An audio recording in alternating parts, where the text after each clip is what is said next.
সবাইকে স্বাগত জানাচ্ছি সিএমজি বাংলার সাপ্তাহিক আয়োজন সবুজ পৃথিবী অনুষ্ঠানে। কৃষিভিত্তিক এই আয়োজনের পুরো সময় আছি আমি আফরিন মিম। কৃষি উৎপাদন আর পরিবেশ বান্ধব নানা ঘটনার ৭১৭ নিয়ে আমাদের আয়োজন সবুজ পৃথিবী।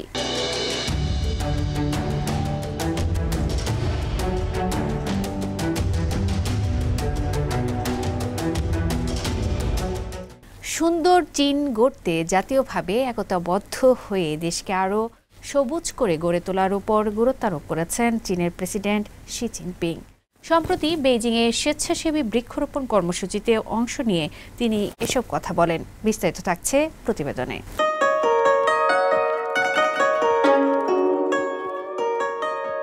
পরিবেশ সংরক্ষণে চীন সরকারের উদ্যোগগুলোর বড় সাফল্য অর্জন করেছে।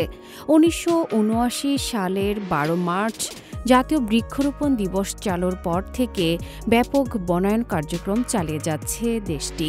তাই তো প্রতি বছর স্বেচ্ছাসেবী বৃক্ষরোপণ কর্মসূচিতে অংশ নিয়ে দেশবাসীকে বৃক্ষরোপণে উদ্বুদ্ধ করেন দেশটির প্রেসিডেন্ট শি জিনপিং।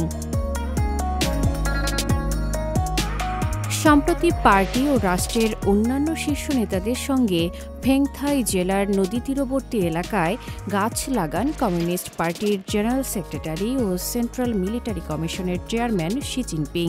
এ সময় তার সঙ্গে ছিলেন প্রধানমন্ত্রী লি ছিয়াং, ওয়াং হুনিং, ছাই ছি, তিং শুই শিয়াং ও হাম চেং। নিজ হাতে নানা জাতের চারা গাছ লাগান এবং শিশুদের সঙ্গে কথা বলেন, তাদের পড়াশোনা খেলাধুলা সম্পর্কে খোঁজ নেন। তিনি বলেন, ভালো জীবন আসে কঠোর পরিশ্রম থেকে।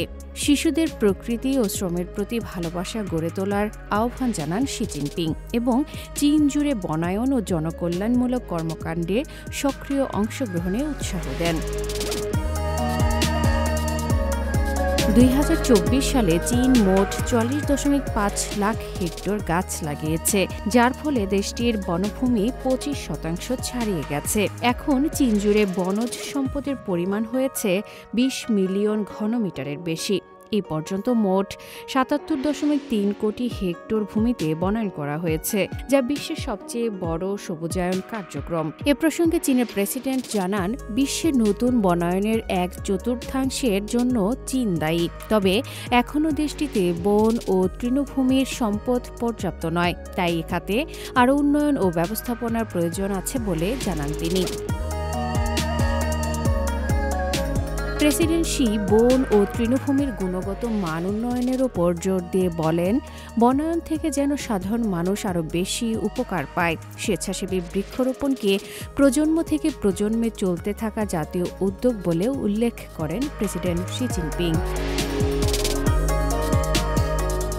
এদিকে পরিবেশের উন্নতিতেও চীন অগ্রগামী। দেশ জুড়ে ৮৭.২% দিন বায়ুমান ছিল ভালো। ভালো পানির মান রয়েছে ৯০.৪% জলাশয়ে। ৩২.২ লাখ হেক্টর তৃণভূমি পুনরুদ্ধার করা হয়েছে এবং ২৭.৮ লাখ হেক্টর মরুভূমি ও পাথুরে ভূমি পুনরুদ্ধারের কাজ হয়েছে। ১৯৭৮ সালে চালু হওয়া চীনের ৩ north shelter belt forest programme বিশ্বের বৃহত্তম বনায়ন প্রকল্প। এটি মরুভূমি প্রতিরোধে কাজ করছে। সাম্প্রতিক বছরগুলোতে সরকার এই প্রকল্পে ৩,২০০ কোটি ইউয়ান বিনিয়োগ করেছে। ২০২৩ সালে ৩৮ লাখ হেক্টর ভূমিতে বনায়ন করা হয়েছে। বেইজিং থিয়েনজিন হপে অঞ্চলে ব্যাপক সবুজায়ন হয়েছে। বেইজিংয়ের ১৩,০০০ হেক্টর, থিয়েনজিনের ৩০০ এবং হপেয়ের ৪,২৫,০০০ হেক্টর জমিতে বনায়ন করা হয়েছে। এতে বাতাসের মান উন্নত হয়েছে, ধূলিঝড় কমেছে এবং জীববৈচিত্র্য সংরক্ষিত হয়েছে। ২০২৪ সালে চীন ৫০ লাখ হেক্টর ভূমির পরিবেশ সংরক্ষণ ও পুনরুদ্ধার করেছে। ২০২৩ সালে চীনের বার্ষিক কার্বন শোষণের পরিমাণ ছিল ১২০ কোটি টন। এ সময়ে চীনের ২ শতাধিক শহর ন্যাশনাল ফরেস্ট সিটি স্বীকৃতি পেয়েছে। বনায়নে চীনের অব্যাহত প্রচেষ্টা কেবল দেশটির নিজস্ব পরিবেশকেই উপকৃত করছে না, বরং বিশ্বব্যাপী পরিবেশ সংরক্ষণেও অবদান রাখছে। 2025 সালের সরকারি কর্ম প্রতিবেদনে জোর দেওয়া হয়েছে যে সুন্দর চীন পাইলট জোন নির্মাণে সক্রিয়ভাবে প্রচার করছে চীন সরকার। আফরিন মিম, সিএমজি বাংলা।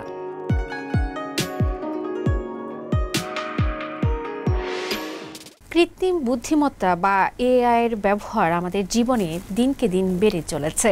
কৃষিখাত এর বাইরে নয়। নিত্য নতুন গবেষণার মাধ্যমে এআই এর প্রয়োগ ঘটিয়ে কৃষি উৎপাদন বাড়ানোর উপায় খোঁজা হচ্ছে। আর এমনটা দেখা গেছে আধুনিক কৃষি প্রযুক্তি নির্ভর চীনের কৃষিখাতে। বিস্তারিত থাকছে প্রতিবেদনে।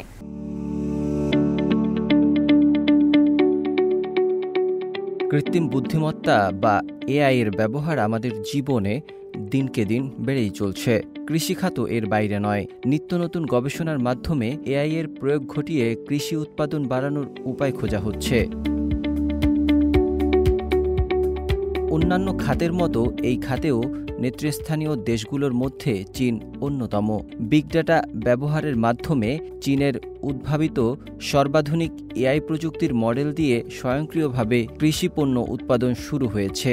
এতে মানুষের সংস্পর্শ ছাড়াই কৃষি খামার চালানোর প্রক্রিয়া শুরু হয়েছে, যা উল্লেখযোগ্য পরিমাণে উৎপাদন খরচ কমাবে এবং কৃষকের লাভ বাড়াবে। বেইজিংয়ের একটি ল্যাব গবেষকরা অত্যাধুনিক যন্ত্রপাতি এবং বিভিন্ন সেন্সর স্থাপন করেছেন, যা দিয়ে মেশিন লার্নিং মডেল জানিয়ে দিচ্ছে খামারে কখন কী প্রয়োজন হবে। তিনি আরও জানান, তারা ইতিমধ্যে দূর নিয়ন্ত্রিত পদ্ধতি তৈরি করেছে, যা চীনের বিভিন্ন খামারে পরীক্ষামূলকভাবে প্রয়োগ করা হচ্ছে। এই পদ্ধতিতে আমরা শুধু স্থানীয় কৃষি খামারগুলিই নয়, দূরবর্তী বিভিন্ন অঞ্চল যেমন চিয়াংকোশুর, কুনশান ও নান্তং, চিচিয়াংকের নিকপো এবং হেপেই প্রদেশের আশেপাশের এলাকায় দূরবর্তী খামারও পরিচালনা করতে পারি। অনলাইন কৃষি সিস্টেমের আরেকটি উল্লেখযোগ্য উদাহরণ হল এআই দিয়ে পরিচালিত সিয়ং সিয়াওনং। হেপেই প্রদেশের সিং অঙ্ক এলাকায় এই যন্ত্রটির ব্যবহার শুরু হয়েছে। সেখানকার লোকেরা এই এআই যন্ত্রটিকে বলে ছোট্ট কর্মী। সিয়ং সিয়াওনং নামের এই যন্ত্রটি চীনের প্রথম কৃষিকেন্দ্রিক বৃহৎ এআই ভিত্তিক মডেল, যা ডিপসিক দ্বারা পরিচালিত হয়। কৃষির জন্য এই এআই মডেলটি যৌথভাবে চায়না টেলিকম এবং সিং অঙ্ক নতুন এলাকায় কৃষি ও গ্রামীণ বিষয়ক ব্যুরো তৈরি করেছে। এই সিস্টেম কৃষকের জন্য প্রশ্নোত্তর সেবা, চাষাবাদের সিদ্ধান্ত, উৎপাদন ব্যবস্থাপনা, বাজার বিশ্লেষণ সহ বিভিন্ন ডিজিটাল সেবা প্রদান করে। সিয়ং সিয়াওনং এখন কৃষি খামার সম্পর্কিত সমস্ত সেবা প্রদান করছে। বিশেষভাবে সিং অঙ্ক অঞ্চলের বিশেষ পণ্য যেমন মিষ্টি আলু, গম এবং টমেটোর জন্য এই সিস্টেম তৈরি করা হয়েছে। এতে গবেষণাগার থেকে কৃষকের খামার পর্যন্ত তথ্যের সেতুবন্ধনের ব্যবস্থা রয়েছে। মাত্র 1 মাসের মধ্যেই এই এআই টুলসটি ব্যবহার করে খামারিরা লাভবান হয়েছে। মডেলটির মূল্য পূর্বাভাস ক্ষমতার সুবিধা কাজে লাগিয়ে অধিক পরিপক্ক টমেটো আগেভাগে বাজারজাত করে কৃষকরা প্রায় 30,000 ইউয়ান আয় বাড়িয়েছে। এর বাইরেও বিজ্ঞানীরা এআই নিয়ে আরও বড় লক্ষ্যে কাজ করছেন। তারা এআই চালিত চশমার সাহায্যে ফসলের রোগ শনাক্ত করার লক্ষ্য নির্ধারণ করেছেন। আগামী 2 থেকে 3 বছরের মধ্যে এটা ব্যাপকভাবে ব্যবহার করা যাবে বলে তারা আশাবাদী। নাজমুল হক রাইয়ান, সিএমজি বাংলা।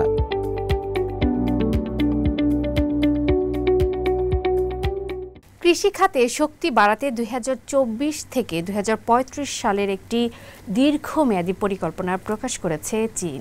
চীনের সিপিসি কেন্দ্র কমিটি এবং স্টেট কাউন্সিল যৌথভাবে এই পরিকল্পনা প্রকাশ করেছে। এতে 2027 সালের মধ্যে কৃষিতে চীনের শক্তি বৃদ্ধিতে দৃশ্যমান অগ্রগতি অর্জনের লক্ষ্য নির্ধারণ করা হয়েছে।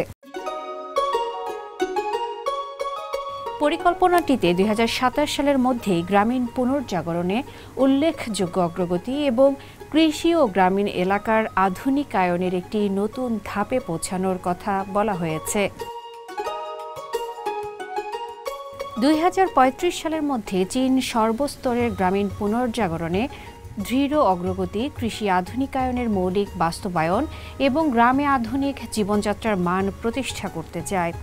এই পরিকল্পনায় রয়েছে নিরাপদ ও নিরবচ্ছিন্ন সরবরাহ নিশ্চিত করা, বিজ্ঞান ও প্রযুক্তিতে আত্মনির্ভরতা অর্জন, টেকসই অবকাঠামো গড়ে তোলা এবং দক্ষ সুসংগঠিত গ্রামীণ শিল্পচেন তৈরি করা।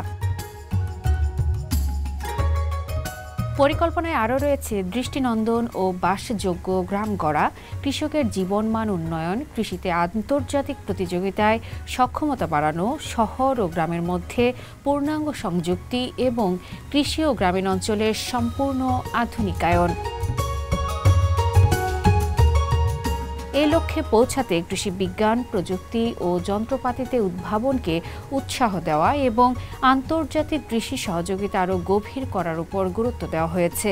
সেই সঙ্গে শহর ও গ্রামের একীভূত উন্নয়ন নিশ্চিত করে বৈষম্য কমানোতেও গুরুত্ব দেওয়া হয়েছে। চীনের বিভিন্ন শস্য উৎপাদন এলাকায় বসন্তকালীন চাষাবাদ পুরোদমে চলছে।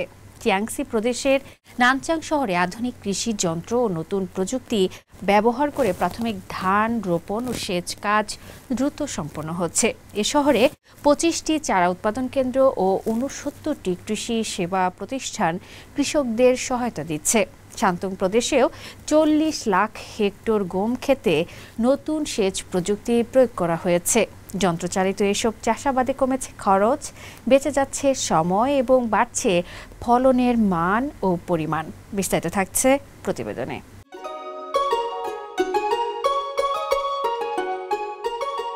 বসন্তের মৃদু উষ্ণতায় ধীরে ধীরে যখন প্রকৃতি জেগে ওঠে, তখন চীনের প্রধান শস্য উৎপাদনকারী অঞ্চলগুলোতে জোর কদমে শুরু হয় বসন্তকালীন কৃষিকাজ। জমি চাষ, বীজ রোপণ, চারা প্রতিস্থাপন ও সেচের মাধ্যমে গ্রীষ্ম ও শরৎকালের ফসল ঘরে তোলার শক্তপোক্ত আয়োজনটা চোখে পড়ার মতো। পূর্বাঞ্চলীয় চিয়াংসি প্রদেশের নানচাং শহরে 1,30,000 হেক্টরেরও বেশি জমিতে আগাম ধান চাষ চলছে পুরোদমে। এবছর বসন্তকালীন চাষে শহর জুড়ে 37,800 সেট আধুনিক কৃষিযন্ত্র ব্যবহার করা হয়েছে। এখানকার ছাং ই টাউনশিপের ধান চাষিরা আধুনিক রাইস ট্রান্সপ্ল্যান্টার চালিয়ে সমতল ধান খেতে পার করছেন ব্যস্ত সময়। আধুনিক কৃষিযন্ত্র ব্যবহারে সময় ও শ্রম দুইই বাঁচে, খরচও কম হয়, ভালো ফলনের নিশ্চয়তা অনেক বেড়ে যায়। নানচাংয়ের কৃষি কর্তৃপক্ষ নতুন প্রযুক্তি, উন্নত বীজ এবং আধুনিক যন্ত্রপাতির ব্যবহারকে উৎসাহিত করছে। চাষিদের জন্য আরও উন্নত পরামর্শ ও সেবা নিশ্চিত করতে কাজ করছে প্রশাসন। চীনের আরেকটি গুরুত্বপূর্ণ কৃষি অঞ্চল শান্তং প্রদেশ। এখানে 40 লাখ হেক্টরেরও বেশি গম ক্ষেত এখন জয়েন্টিং পর্যায়ে রয়েছে। এই প্রদেশের সব শস্য উৎপাদনকারী এলাকাগুলোতেও নতুন সেচ প্রযুক্তি ও যন্ত্রপাতি ব্যবহার করা হচ্ছে। শান্তংয়ের 155টি এলাকায় বসন্তকালীন সেচ শুরু হয়েছে। এর মাধ্যমে 212 কোটি ঘনমিটার পানি সরবরাহ করা হয়েছে, যা 20 লাখ হেক্টর জমি সেচে ব্যবহার করা হচ্ছে। এতে করে গত বছরের চেয়েও বেশি ফলনের আশা করছেন এখানকার চাষিরা।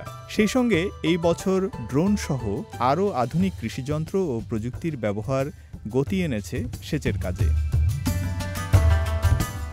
ফয়সাল আব্দুল্লাহ, সিএমজি বাংলা।